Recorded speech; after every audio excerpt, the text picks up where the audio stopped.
Bonjour YouTube, j'espère que ça va bien, c'est Voltor. Aujourd'hui, on se retrouve pour une nouvelle vidéo sur ma chaîne au sujet de l'univers de Mario Kart, plus précisément mes théories et mes idées concernant le futur de Mario Kart 8, puisque je ne crois pas que Nintendo va terminer tout ça avec la 6e vague. Je crois plutôt qu'on nous garde quelques surprises en réserve pour l'année prochaine. C'est pour ça aujourd'hui que je vous parle de mes théories concernant le futur de Mario Kart 8, mais également les circuits qui me manquaient à prédire concernant la dernière vague qui s'en vient cette année.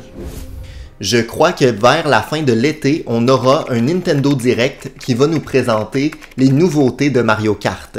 Je crois donc qu'on va nous présenter les nouveaux circuits de la vague 6, mais également que 3 nouvelles vagues vont arriver l'année prochaine. Je pense pas que Nintendo va encore se lancer dans un 2 ans de Mario Kart 8, ça serait quand même intense d'annoncer 6 vagues.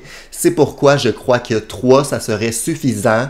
C'est quand même un ajout intéressant, ça nous montrerait vraiment que Nintendo veut garder l'intérêt autour de la Switch et de Mario Kart 8 pour encore une année. Je pense que ça serait raisonnable. Par contre, je crois qu'avec cette annonce, on va pouvoir s'attendre à 3 vagues qui vont être plus complètes que ce qu'on a vu jusqu'à maintenant. C'est-à-dire qu'on aura d'autres nouveautés que simplement des personnages et des circuits selon moi.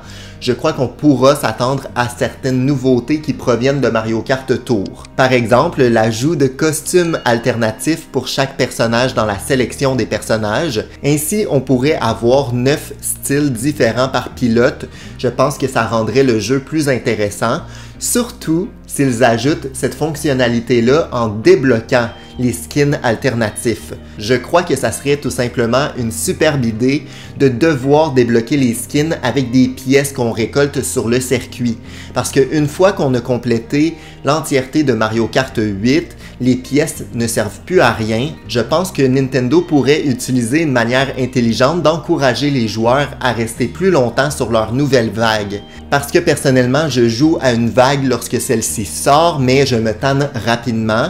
Alors que si Nintendo mettrait un élément plutôt intéressant concernant par exemple débloquer des skins à l'aide de pièces, ça pourrait encourager les joueurs à rester plus longtemps et à essayer de débloquer un peu tout. Je pense qu'on aurait une façon intelligente de garder les joueurs vraiment actifs lors de la sortie d'une nouvelle vague. Donc, ça ne serait pas simplement de tester les nouveaux circuits et personnages, on devrait aussi utiliser les pièces pour débloquer les costumes alternatifs.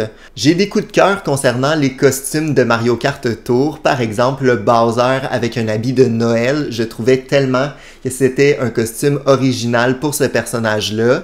Même chose pour le Luigi irlandais ou encore le Waluigi vampire ou tout simplement un costume alternatif pour Mario qui représente son costume mariage de Mario Odyssey. Je pense que ça aussi, ça serait intéressant de l'ajouter à Mario Kart 8. Je pense qu'une nouvelle vague, donc une vague 7, pourrait introduire, oui, de nouveaux personnages et circuits, des costumes alternatifs, mais aussi des cartes qu'on pourrait utiliser et débloquer. Ça serait intéressant d'avoir un ajout supplémentaire comme ça. Surtout qu'on pourrait réutiliser certains véhicules de Mario Kart Tour, ça serait plus simple pour Nintendo de faire un simple portage. On pourrait par exemple voir des véhicules comme le Kart Fleur, le Kart Pingouin qui sont deux véhicules particuliers de Mario Kart Tour que j'aime beaucoup, ou encore le Kart Rambi qui fait référence à l'univers de Donkey Kong que j'adore aussi.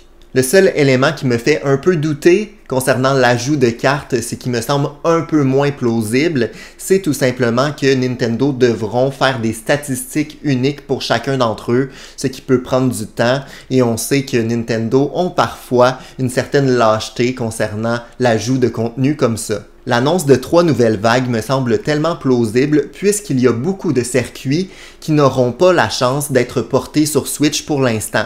Donc, je crois que des circuits connus comme le Littoral Woohoo, le bateau volant, le Souk Mascas ou encore le quartier Delfino devraient avoir leur place durant une prochaine vague et je pense qu'on aura ces circuits-là adorés des fans, mais il faudra être un peu patient. En tout cas, j'espère que c'est dans les plans de Nintendo d'ajouter ces circuits-là puisqu'il s'agit de mes courses favorites de Mario Kart DS et Mario Kart 7. Vous me direz en commentaire si vous espérez la même chose que moi, 3 nouvelles vagues qui pourraient être annoncées pour l'année prochaine. Vous me direz également vos idées, si vous pensez que ce que j'ai mentionné fait du sens ou pas. Maintenant, il est temps de regarder ensemble mes prédictions concernant la dernière coupe de la vague 6. Concernant cette nouvelle coupe, selon moi, on aura un circuit de Rome, donc qui a déjà été annoncé dans Mario Kart Tour assez récemment. C'est un circuit qui mélange un côté historique à la manière d'Athènes finalement dans la vague précédente, donc je crois qu'on aura une ambiance un peu classique comme ça, différente des autres circuits de ville qu'on a pu voir jusqu'à maintenant. Je crois qu'on aura l'ajout de jungle Dino Dino qui a été teasé lors de la course à la propreté sur certains sacs de papier qu'on pouvait retrouver sur le circuit. Donc c'est un circuit GameCube que j'adore, j'espère qu'on le reverra dans Mario Kart 8. Nous aurons également l'ajout, selon moi, du nouveau circuit de Mario Kart Tour, qui est donc un circuit inédit. Celui-ci se nomme le tunnel plante Piranha. On se retrouve donc dans un circuit dans lequel on doit choisir parmi 2 chemins principaux. L'un d'entre eux est dans un tuyau bleu, dans lequel on retrouve des espèces de toiles d'araignée, puis on surmonte un tuyau vert en plein air. Le deuxième chemin possible est dans un tuyau rouge dans lequel on retrouve des plantes piranha. Puis, à un certain moment, on se retrouve au-dessus de l'autre passage et on voit les autres pilotes alors qu'on est de notre côté dans un tuyau transparent au-dessus de la map. Je trouve que d'avoir un circuit comme ça avec 2 chemins principaux assez différents, c'est quand même intéressant comme ajout, mais ça me paraît bizarre d'avoir 2 circuits thématiques plantes piranha lors de la prochaine vague.